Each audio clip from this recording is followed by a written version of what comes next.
que quelqu'un peut royalement acclamer le Seigneur? Royalement, royalement, royalement, royalement. Que Dieu soit béni.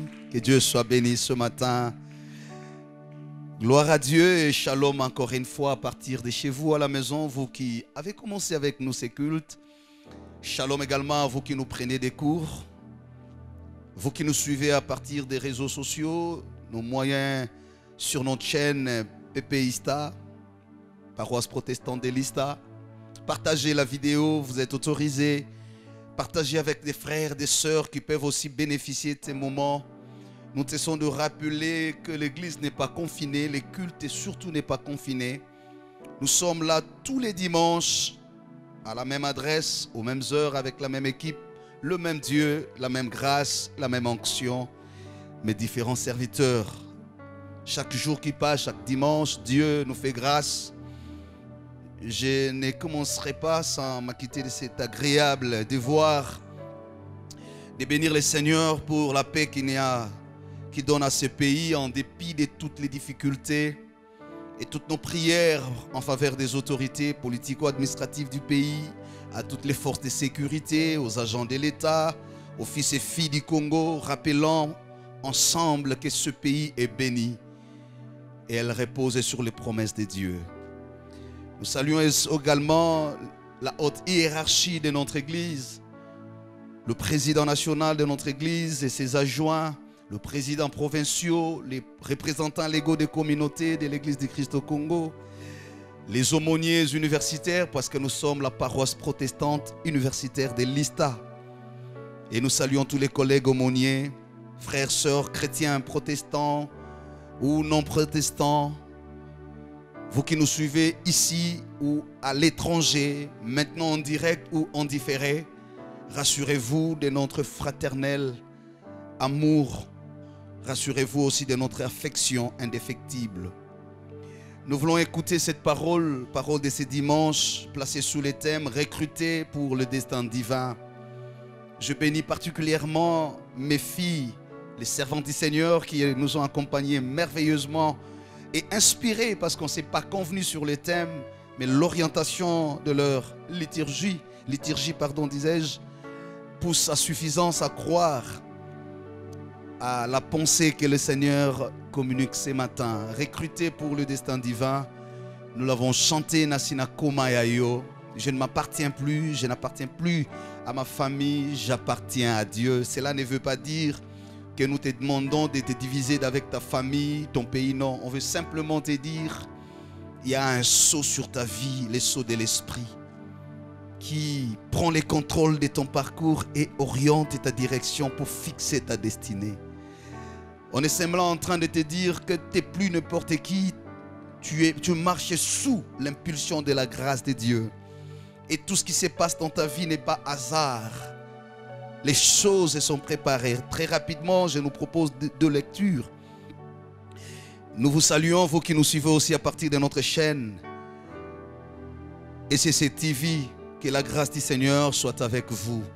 Actes des Apôtres, le chapitre 9, nous lisons. Le texte peut être long dans la lecture, mais pour gagner un temps, j'ai dit nous allons lire du verset 1er au verset 17. Mais pour faire court, je vais lire ou je vais m'arrêter.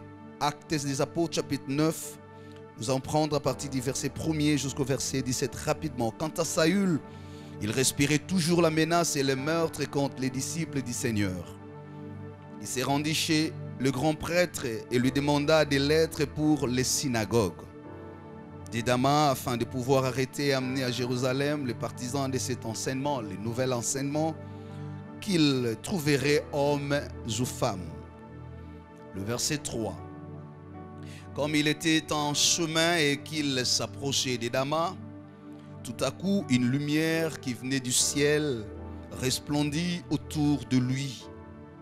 Il tomba par terre et entendit une voix lui dire, citation, « Saul, Saul, pourquoi me persécutes-tu » Il répondit, citation des citations, « Qui es-tu, Seigneur » Fin des citations. Et le Seigneur dit de nouveau, je cite, « Moi, je suis Jésus, c'est lui que tu persécutes. » lève-toi, entre dans la ville et on te dira ce que tu dois faire. Fin des citations. Les hommes qui l'accompagnaient s'arrêtèrent, muets et mus de stupeur. Ils attendaient bien la voix, mais ils ne voyaient pas la personne. Saul se releva des terres malgré ses yeux ouverts, mais il ne voyait rien. On le prit par la main pour le conduire à Damas. Il resta 3 jours sans voir et il ne mangeait ni ne buvait. Le verset 10. Or, il y avait à Damas un disciple du nom d'Ananias. Le Seigneur lui dit dans une vision, Ananias. Il répondit, mais voici Seigneur. Le Seigneur lui dit alors, lève-toi, va dans la rue qu'on appelle la droite et dans la maison de Judas, demande un nommé Saul de Tarse. En effet, il prit et il a vu en vision un homme appelé Ananias. Et donc, de lui, de toi qu'il s'agit, entrer et poser les mains sur lui afin qu'il retrouve la vue. Écoutez la réponse d'Ananias. Je le cite. Seigneur, j'ai appris de beaucoup tout le mal que cet homme a fait à tes saints à Jérusalem. Et ici, il a plein pouvoir de la part des chefs des prêtres pour arrêter tous ceux qui font appel à toi. Fin des citations. Mais le Seigneur lui dit, ça c'est la réaction de Dieu. Vas-y, cet homme est un instrument que j'ai choisi pour faire connaître mon nom aux non-juifs, aux rois et aux Israélites. Je lui montrerai tout ce qu'il doit souffrir pour moi. Ananias partit. Une fois entré dans la maison, il posa les mains sur Saul en disant, Saul mon frère. Il change de langage. Cette fois-là, il l'appelle mon frère. On devient frère lorsqu'on partage le lien du destin. Mon frère. Le Seigneur Jésus qui t'est apparu sur le chemin par lequel tu venais m'a envoyé pour que tu retrouves la vue et que tu sois rempli du Saint-Esprit. Aussitôt, il tomba comme des écailles de ses yeux et il trouva la vue. Il s'éleva et fut baptisé. Après avoir pris la nourriture, il retrouva ses forces.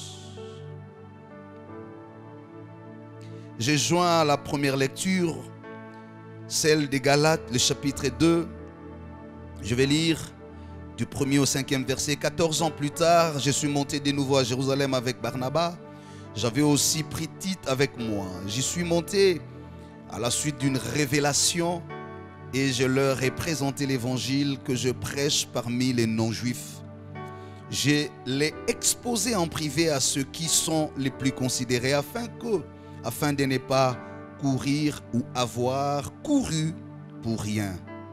Or, Tite, qui est avec moi et qui est grec, n'a même pas été contraint de se faire circoncire, malgré les prétendus frères qui s'étaient furtivement glissés parmi nous pour épier la liberté que nous avons en Jésus-Christ avec l'intention de nous asservir. Nous ne leur avons pas cédé un seul instant afin que la vérité de l'évangile soit maintenue pour vous. Quant à ceux qui sont le plus considérés, ce qu'ils étaient autrefois, n'importe peu, Dieu ne fait pas de favoritisme. Ils ne m'ont rien imposé de plus. Parole du Seigneur.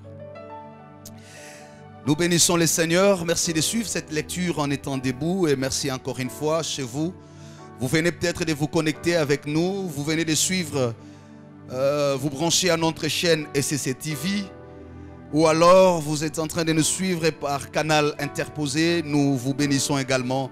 Recrutés pour le dessein divin. Tel est le thème, je l'ai dit, sous lequel nous exploitons la pensée du Seigneur ces jours. Nous sommes pendant les mois de l'Esprit, les mois de juin, à la suite du grand événement de la Pentecôte qui consacre la naissance de l'Église. L'Église, pas comme nous la considérons aujourd'hui dans sa dimension singulière, c'est-à-dire l'église locale ou l'église du Christ au Congo ou l'église du Réveil, ce n'est pas cela. Mais ici nous parlons de l'église universelle, celle qui est la mère et a donné naissance à tous les courants religieux qui se reconnaissent du christianisme. C'est cette église à laquelle nous faisons allusion. Elle est née un jour, le jour de la Pentecôte. Et dans l'effectivité de sa marche comme église, au premier pas de son histoire d'ailleurs, on parle de l'église primitive, l'église de premier pas. Elle n'était pas encore si efficace, si solide comme aujourd'hui. Il n'y avait pas de temples construits comme nous voyons aujourd'hui, ça et là. Cette église qui à peine peinait à se stabiliser parce qu'elle évoluait au milieu de persécutions qui venaient de la part de ceux-là même qui ont décidé d'arrêter l'histoire de Jésus et de finir son prestige.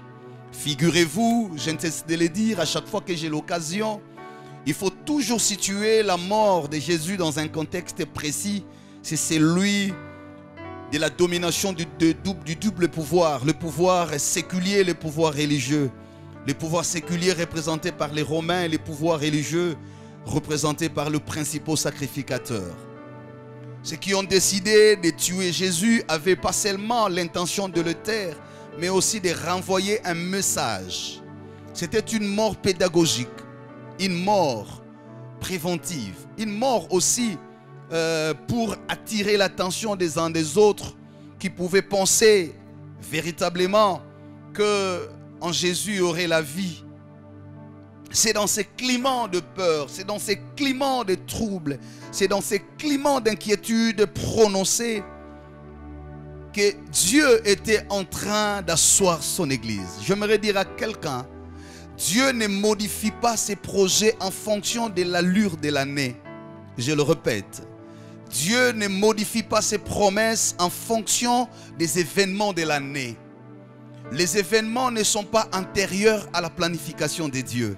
Dieu planifie toutes choses avant les temps. Et les temps rencontrent la planification de Dieu.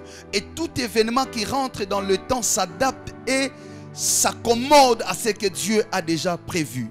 Je vais dire à quelqu'un, ce n'est pas à la promesse de s'adapter à l'événement, mais c'est à l'événement de s'adapter à la promesse. Entre l'événement et la promesse de Dieu, la promesse a la supériorité sur les événements. La promesse a le pouvoir de redonner une nouvelle nature à l'événement, de réorienter l'événement. Je vais dire à des termes concrets et précis.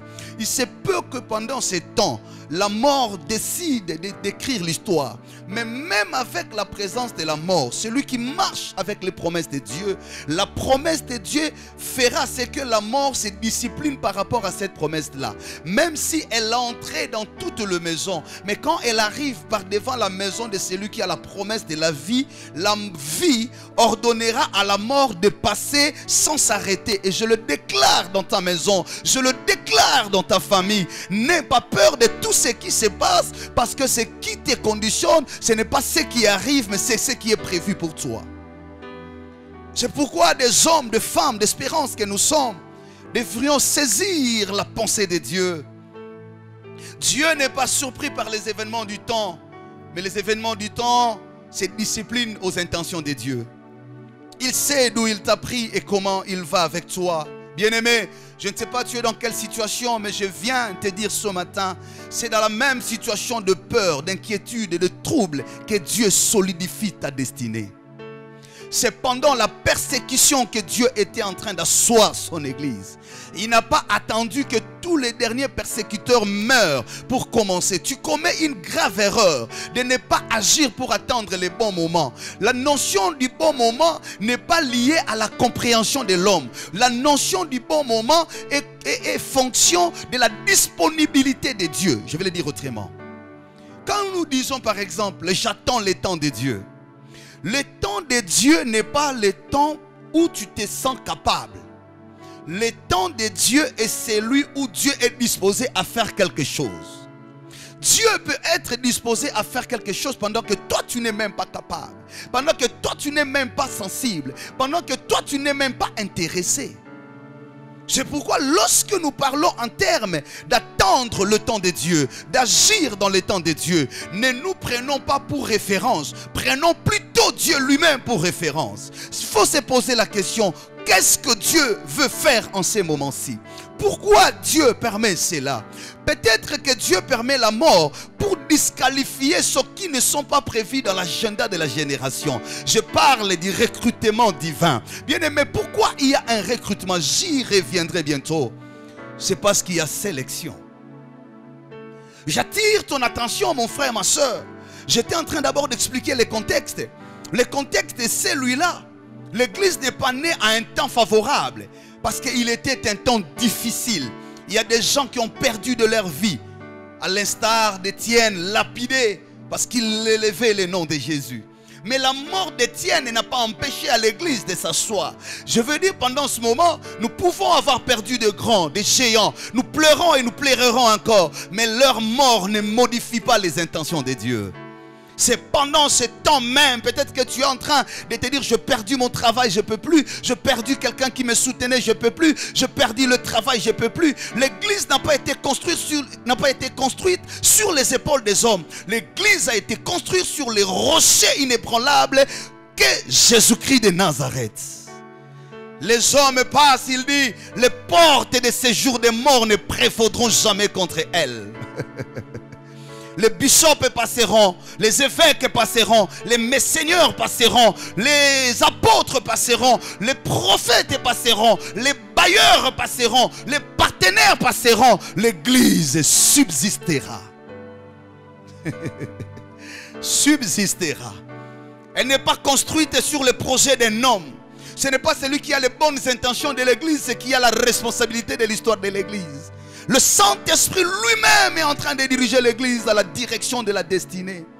Et cependant ce temps, c'est pourquoi j'insiste, en insistant dans la compréhension du contexte, bien-aimé, tu es en train de dire, Seigneur, le temps devient difficile, nous allons à la récession, nous allons à ceci, cela, nous allons à la crise mondiale, nous allons, bien-aimé de Dieu, c'est pendant ce temps aussi apparemment difficile que Dieu solidifiait les fondements de son église.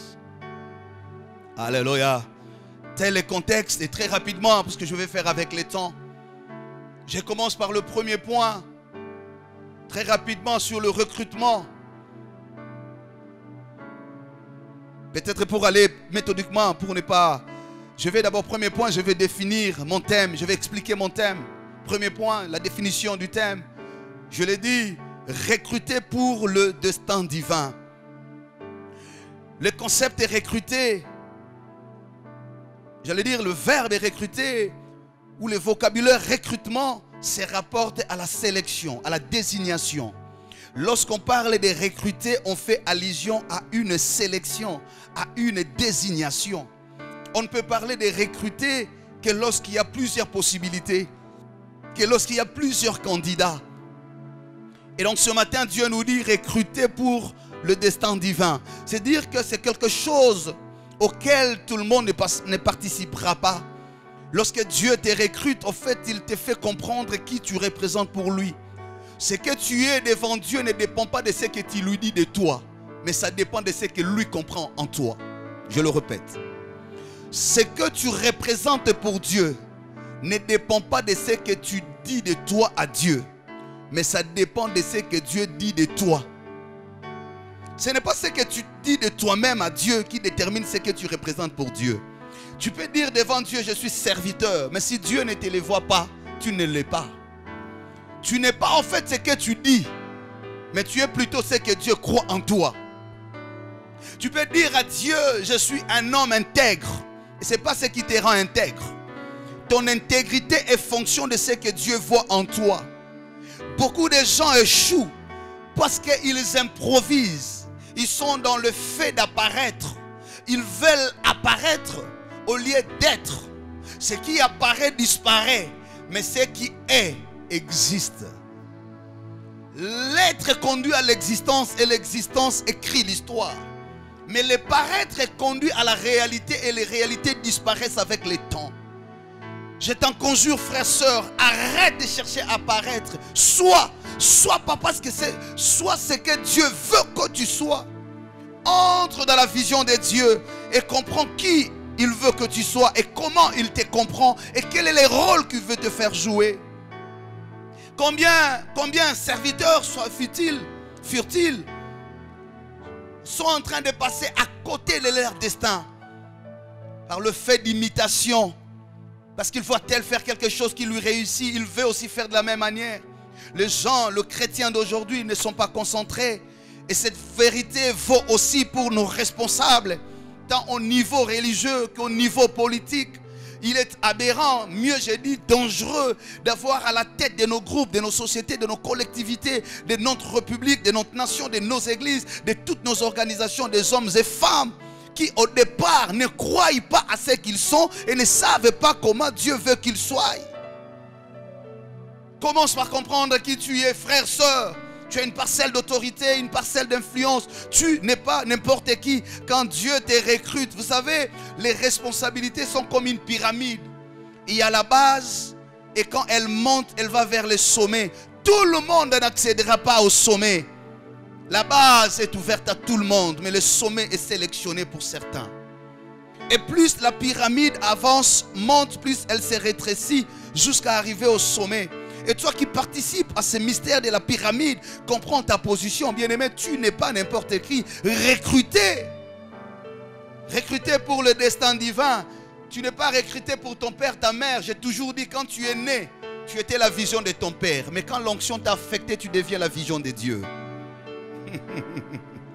C'est pourquoi même Marie, Matthieu chapitre 2, lorsqu'elle vient, ou Luc chapitre 2 si vous voulez bien, lorsqu'elle vient avec l'enfant au temple, la Bible dit Siméon a commencé à dire des choses sur l'enfant. La Bible dit rajouter, elle et son mari Joseph regardaient avec admiration, parce qu'il était dit de cet enfant qu'il était grand et Dieu lui donne le trône de son père David et il sera le signe de contradiction pour beaucoup en Israël. Et Siméon pouvait dire, je peux maintenant m'en aller car mes yeux ont vu les consolateurs. La Bible dit, et son père et sa mère, c'est la même qui a porté cette grossesse en son sein, c'est la même qui a mené l'enfant devant le temple, était embrouillée à entendre ce qu'on disait de l'enfant. En d'autres termes, elle-même ne connaissait pas bien son propre enfant. Ce n'est pas celui qui dort avec toi qui te connaît mieux. Ce n'est pas celui qui te soutient qui te connaît mieux. Ce n'est pas celui qui est né de ton sang qui te connaît mieux. Et je dis même qui t'aime mieux. Celui qui t'aime. C'est pourquoi je dis en passant, j'y reviendrai. Et frère, celui qui participe avec toi dans le lien de la destinée. On ne force pas à être frère de quelqu'un. On ne force pas l'amitié. L'amitié s'invite d'elle-même. L'amitié s'invite là où deux personnes sont liées par le lien du destin. Le frère, la sœur, ce n'est pas celui qui t'aime ou qui te donne l'argent. Le frère, la sœur, c'est celui qui est lié avec toi par le lien du destin.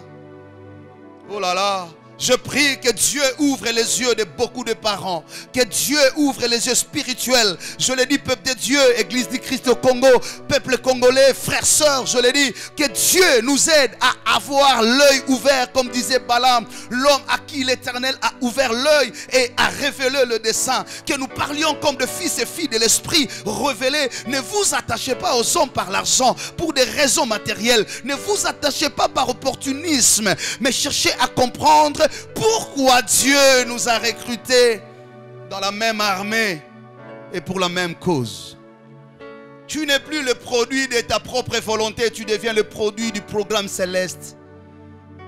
Ne regarde pas seulement à ton diplôme, à ton âge, à ton argent, à ton genre, femme, homme, enfant, vieux, cela importe peu. Je ne connais pas ton niveau, je ne connais pas ton passé, mais tout ce que Dieu me dit de te dire, il y a un destin devant toi, il y a une programmation destinée.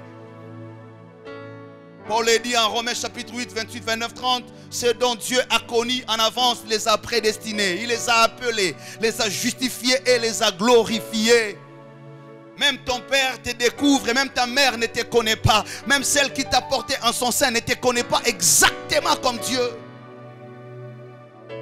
Dis-moi un amen, bien je vais avancer avec toi. Et nous donc, je vais donner 3 points importants et nous allons clôturer notre message, bien-aimés. Recruter pour le destin divin. Recruter. Premier point, quand on est recruté, on ne s'appartient plus. On ne va plus à sa destination initiale. Quand on est recruté, on ne s'appartient plus, on appartient à Dieu. Premier point, tu ne t'appartiens plus, tu appartiens au programme divin. Je reviens dans le texte, il parle d'un nommé Saul de Tarse que d'autres appellent Paul. C'est du grec et du romain, de toute façon il n'a pas changé de nom cet homme.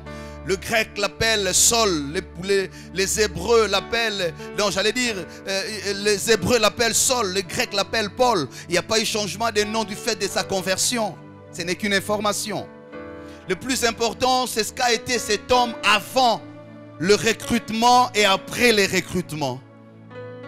Avant le recrutement divin, il s'était donné lui-même une place dans la société. Avant le recrutement divin, il s'était lui-même choisi une voie à suivre.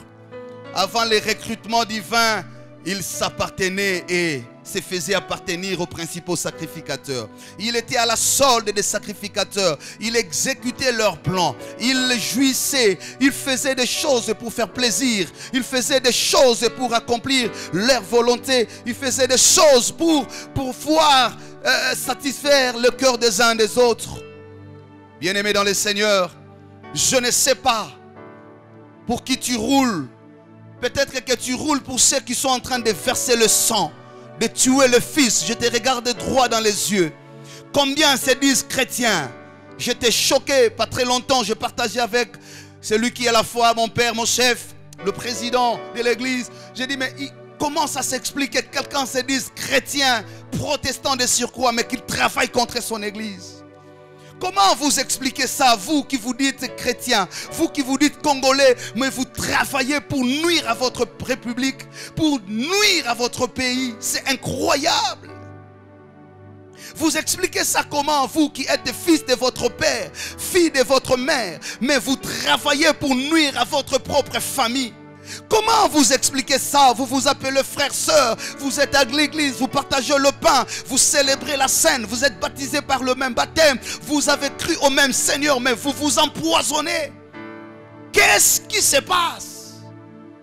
Oh, que Dieu nous aide, que Dieu aide l'église, que Dieu aide ce pays. On peut beau crier, ce pays est détruit à cause des Blancs. On peut beau crier, ce pays c'est à cause des étrangers. On accusera bien des voisins, Rwanda, Burundi, Zambie, disons tout ce que nous voulons. Peut-être c'est pour s'entendre bien. Mais la vérité n'est pas celle-là. Nous manquons la conscience collective. Nous manquons l'amour du pays. Nous manquons le devoir patriotique. C'est tout ce qui nous met à genoux. Parce que chacun fait tout pour lui, chacun le fait à sa manière, chacun fait imposer. Quand il fait un poste, il utilise tous les moyens. Même s'il faut tuer, il tue pourvu qu'il parvienne à cela. Même s'il faut nuire, même s'il faut salir, il le fait. Et après il vient communier, il dit je suis chrétien. Certains même ont des titres ecclésiastiques graves. Oh Dieu, écoute ces voix. Que le ciel nous regarde. Pendant ce temps, il y a le peuple qui gémit. Certains n'ont même pas à manger. Mais d'autres sont en train de dilapider l'argent du trésor public. D'autres sont en train de s'enrichir en désordre. Mais d'autres encore sont en train d'être traités au plus bas niveau de l'humanisme. Qu'est-ce qui se passe dans ce pays? Je prie que le Saint-Esprit porte haut la voix prophétique de cette nation. Que les hommes, les femmes se réveillent, ce n'est pas normal. Il est temps qu'on s'arrête et qu'on se regarde dans les yeux. Qu'est-ce qui ne va pas? Il y a beaucoup de Sauls de Tarse aujourd'hui. Les non recrutés, ils sont là au service des principaux sacrificateurs. Saul avait le rôle d'aller jeter en prison. Il arrêtait hommes, femmes qui se disaient chrétiens. Il était très zélé. Tu es malheureux, frère, lorsque ton zèle sert pour le destin diabolique. Ils ont utilisé leur intelligence acquise à l'université, leur expérience pour nuire les autres. Saul utilisait son zèle, pas pour le royaume de Dieu, mais pour faire fléchir l'église.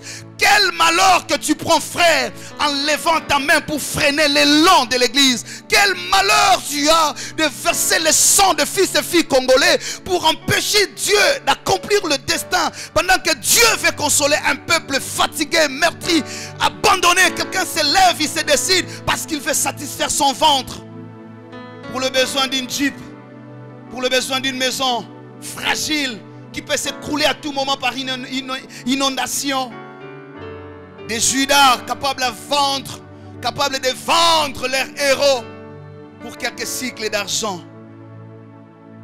Que Dieu des prophètes fasse entendre cette voix et qu'il parle au cœur des uns des autres. C'est pas normal, frère, il est temps de se réveiller. Saul de Tarse s'est recruté. Ils sont là, bien aimé. Toi qui es dans la police, tu es dans l'armée, dans le service de sécurité. C'est lui qui t'envoie tuer, remplit tes mains de sang. Mais lui n'a pas le sang dans ses mains, même s'il en a de manière indirecte. Quel plaisir tu fais, tu trouves, depuis que tu as tué à bout portant, par enlèvement, depuis que tu as tué par empoisonnement. Tu n'es même pas devenu riche. Tu continues à croupir, tu continues à louer, tu n'es que locataire. Parce que tu as quoi? Une simple jupe. On t'utilise, on prend tes mains pour remplir le sang. On utilise tes mains pour verser le sang des autres. Répands-toi ce matin. Le temps est arrivé, Dieu veut te recruter aussi pour un destin meilleur que celui de tes détracteurs, de tes bourreaux. Non, non, non, tu n'es pas appelé à cela. Tu es appelé à autre chose. Des Saul de Tarse. Une simple sentinelle qu'on va utiliser pour empoisonner les chefs. Tu n'es que domestique dans une maison quelconque. C'est toi qu'on utilise pour empoisonner. Et après on te paye quoi? Saul de Tarse. Le vrai tueur, les vraies autorités morales étaient cachées dans l'ombre. Ils utilisaient les instruments. Quel malheur que tu as. Je préfère mourir pauvre. Je préfère mourir encore d'une mort certaine et convaincu que je meurs d'une mort inutile parce que je servis de destin inutile. Paul dit, ce qui était pour moi une peur est devenu un gain. La mort est gain aujourd'hui. Autrefois je craignais pour ma vie. Je servais le principal sacrificateur pour me donner du prestige, pour me donner des avantages, pour me donner des positions. Mais aujourd'hui, par le recrutement divin, ces choses sont inutiles. Inutiles, la Bible ne dit-elle pas tout passera, sur terre passeront. Où passeras-tu ton éternité, toi qui es là dans le sale boulot? Dans le sale boulot. Combien de gens tu as fait partie de l'entreprise à cause de la jalousie? Biloba loba, bitonga tonga. Mais ce qui est curieux, baninga bazolongo bango likolo na yo momataka promotion te. Ozo rappelle place na bango te. Tu combats ton frère, directeur, PDG, je ne sais quoi. Pendant qu'on le change, on ne te met pas, mais on met quelqu'un d'autre. Tu ne t'interroges pas. Les Saul de Tarse, ceux qui prennent plaisir au malheur des autres.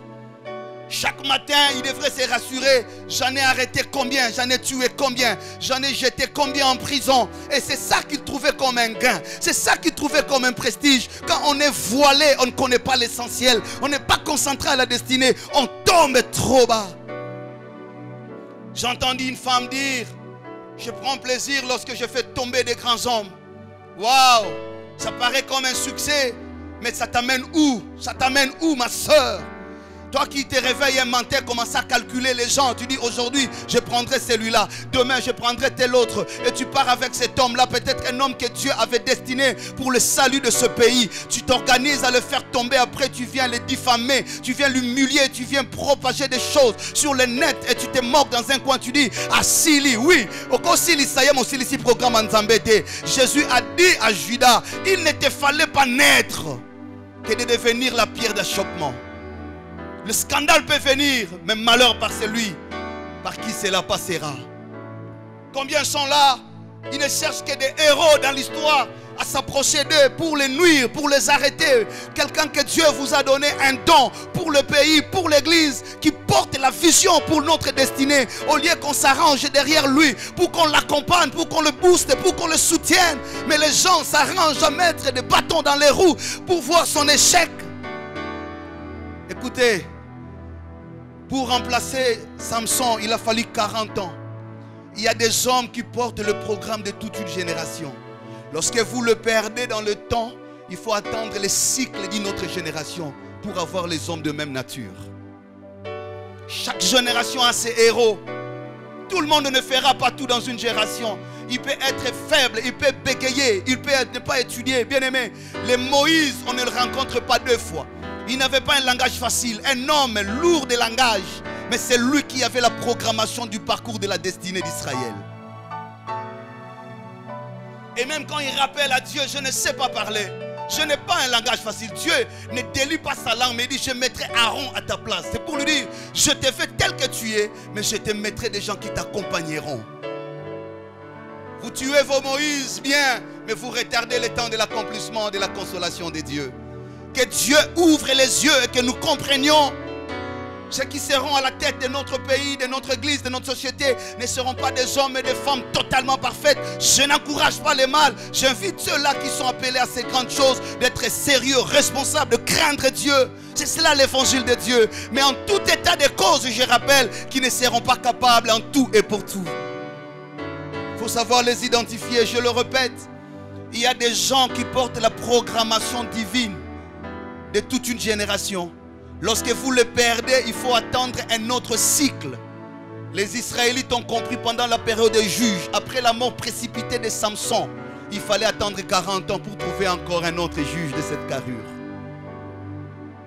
Que Dieu bénisse quelqu'un. Je pars ce matin comme prophète de Dieu et je révèle les 200 que Dieu a mis dans mon cœur. Tu es là, tu ne t'appartiens plus, frère. Sur le chemin de Damas, Paul était là, bien armé, bien équipé. Il était un homme très érudit. Parmi l'élite de ces temps-là, un érudit. Un homme très intelligent. Mais son intelligence servait à quoi? Au plan du diable.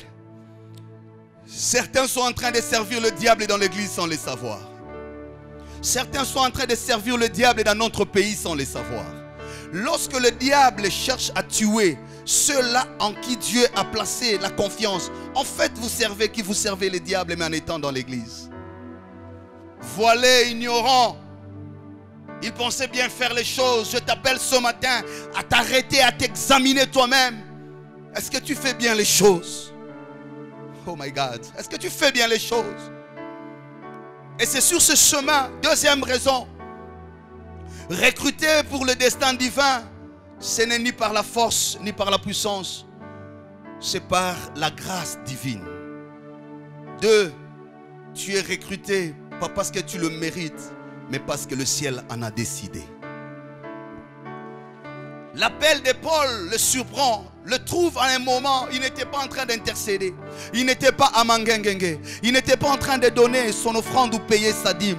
Non, non, il était sur le chemin de Damas en direction de chrétiens pour aller exécuter ses plans malheureux. Mais c'est sur ce chemin-là, il y avait beaucoup que Dieu pouvait prendre.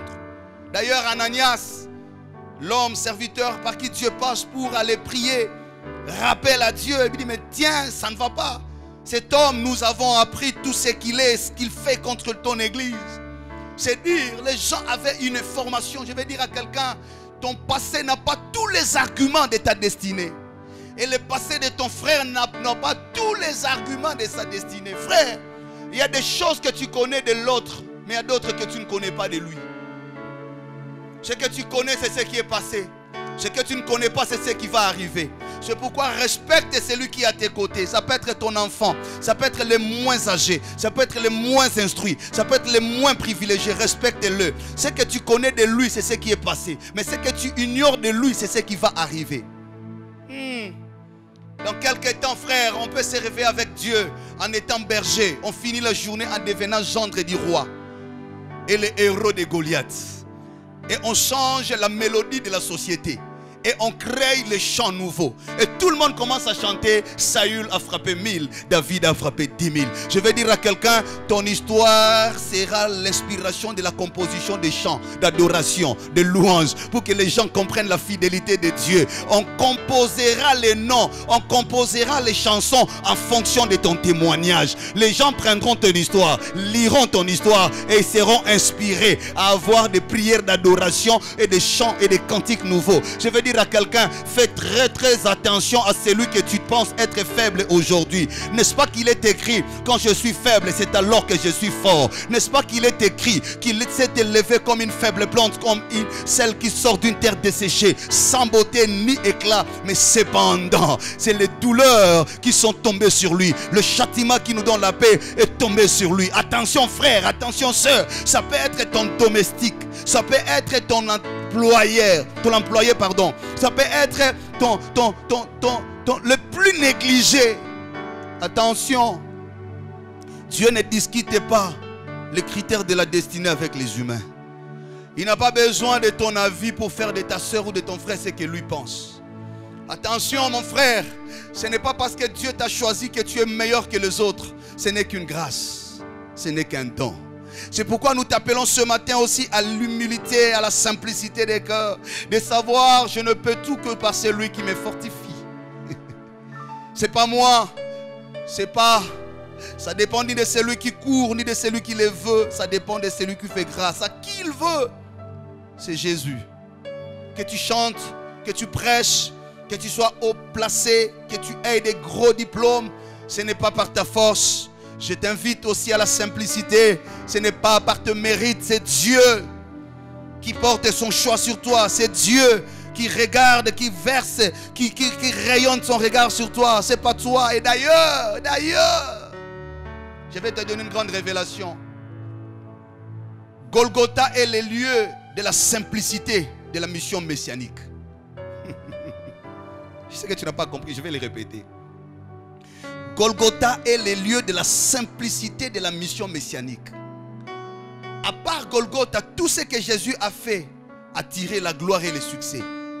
C'est seulement à Golgotha où il a perdu la foule, où il a perdu la renommée, où il a perdu la réputation, et il a même perdu les habits.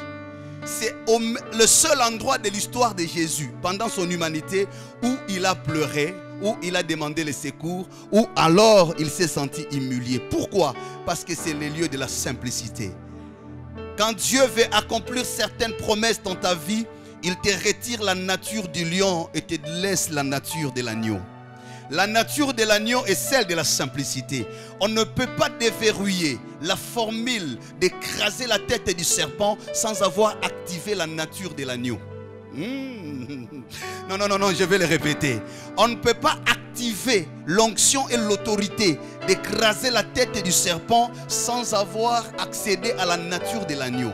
La prophétie dit ceci: celui qui sera blessé au talon, c'est celui qui écrasera la tête du serpent. Or, on ne peut pas vaincre les serpents en ayant la nature du lion. Parce que le lion, c'est la résistance. Le lion, c'est les combats. Le lion, c'est l'affrontement. Quand on arrive à Golgotha, on sait de la nature du lion, on prend celle de l'agneau. Où on dit, on est en train de frapper, on est en train d'humilier. Tu ne rougis pas, tu n'insultes pas, tu ne réagis pas. Mais tu dis, tout est accompli. Tu dis, Dieu a fait ce qu'il a prévu. Tu as dit, personne ne m'a ôté ma vie. Mais Dieu a voulu que je sois humilié, que je passe par ces preuves. Je dis à quelqu'un, ton humiliation est l'adresse de la simplicité de ta destinée. Là où Dieu te fait passer dans l'humiliation, c'est là où il est en train de rendre simple ta destinée. C'est pour te montrer, ce n'est pas par ton diplôme, ce n'est pas par ton intelligence, ce n'est pas par tes grâces que tu arrives là où tu es arrivé. Dieu veut seulement te dire, Golgotha, c'est le lieu où tu as besoin de mon secours. Tu as besoin de la main. C'est pourquoi quand les rideaux a commencé à se déchirer, quelqu'un qui regardait l'agneau dit, sûrement cet homme est fils de Dieu. Pourquoi? Parce qu'il a compris que l'intervention est venue du ciel. La Bible dit, les deux soirs se sont rapprochés, entre 15h et 18h. La terre a commencé à trembler. Les rideaux du temple a commencé à se déchirer. Quand on regarde Jésus, il n'impose pas la main sur quelqu'un. Il n'y a pas de miracle à faire à Golgotha. Il y a la simplicité à accepter à Golgotha. Dieu ne te demande pas le miracle à Golgotha. Il ne te demande pas de marcher sur le serpent. Il ne te demande pas de marcher sur le scorpion. Mais à Golgotha, Dieu te demande de dire, tout est accompli. Les choses arrivent selon que Dieu les a prévues. Il a permis que je perde mon emploi. Il a permis que je n'aie pas d'enfant. Il a permis que je n'aie pas le mariage. Il a permis que je reste veuve. Tout est accompli. C'est accompli comme il a voulu. Il a voulu qu'on l'humilie. Il a voulu qu'on me retire la tunique de 100 couleurs et de 100 coutures. Il a permis qu'on m'insulte. Il a permis qu'on crache sur moi. Je ne me défends pas. Je n'utilise pas la nature du lion, mais je reste dans la nature de l'agneau. Et pendant cette faiblesse apparente, la Bible me dit, par la révélation, c'est alors que la tête du serpent était en train d'être écrasée. C'est quand ça coulait à la croix que la prophétie était en train de s'accomplir. Voilà pourquoi les morts enterrés ont été ressuscités, parce que c'est à ce jour-là qu'on a vaincu la mort par la puissance de la mort qui donne la vie. Oh my God. Oh my God, oh my God, oh my God. Que Dieu ouvre les yeux spirituels de quelqu'un. Que Dieu t'accède à des mystères et à des révélations. Frère, il y a des temps où Dieu t'appelle à Golgotha. Certaines choses ne se passeront qu'à Golgotha, le lieu du dépouillement, le lieu où Dieu va te vider, où il va enlever tout ce qui est de ta force personnelle pour que seule sa main t'accompagne et te soutienne. Et si tu traverses ces moments-là, ne pleure pas, n'utilise pas la nature du lion, garde la nature de l'agneau. Tu es en train de finir l'histoire du serpent de ta famille. Celui-là qui a mangé, qui a détruit, qui a nui à tes parents. Celui-là qui a mis à genoux ta famille. Non, toi tu n'es pas venu utiliser la même formule que ton père ou ta mère. Tu es venu avec la formule. On attendait Jésus réagir à la croix. On attendait Jésus riposter à la croix. On pensait que les anges viendraient avec les épées pour les protéger. On l'insultait. On disait salut roi des Juifs. On s'est moqué de lui. Et ils attendaient une réaction. Ils étaient préparés. Ils ont acheté les armes sophistiquées. Mais pendant ce temps, lui n'utilise pas la nature du lion. J'ai dit à quelqu'un, on a pris ton mari, on a pris ton travail. Ils s'attendent que tu réagisses. Ils s'attendent que tu insultes. Ils s'attendent que tu utilises leurs armes. N'utilise pas leurs armes. Reste confiant. Celui qui t'a appelé te connaît. La Bible me dit, si il est avec toi favorablement, il disposera favorablement tes ennemis. La Bible me dit, si il est avec toi, tu ne seras jamais la queue, tu seras la tête. La Bible me dit, si la main de l'Éternel te soutient, personne ne t'écrasera. Ma Bible me dit, les uns s'appuient sur leurs chars, les autres sur leurs chevaux. Mais toi, écoute, tu n'es pas n'importe qui, tu es recruté pour le destin divin. Reste serein et calme. Oh là là. Il était la Saul de Tarse, tombé aveugle. L'appel retentit dans son cœur. Dieu lui dit, pourquoi me persécutes-tu? Il cherche à comprendre, il ne comprenait pas. Mais prophétiquement, il s'est rendu compte que je suis à mon Golgotha. Je me laisse entraîner. Il regardait, mais ne voyait pas. Écoute ce que Golgotha te demandera. Il y a des choses que Dieu t'exigera de le faire avec les autres. Il dit, tu iras voir Ananias.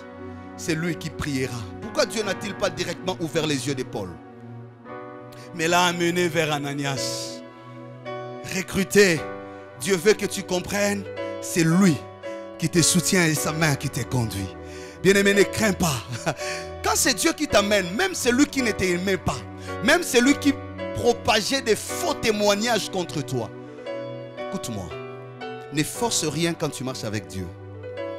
Et ne remplace pas les calculs de Dieu par ton raisonnement.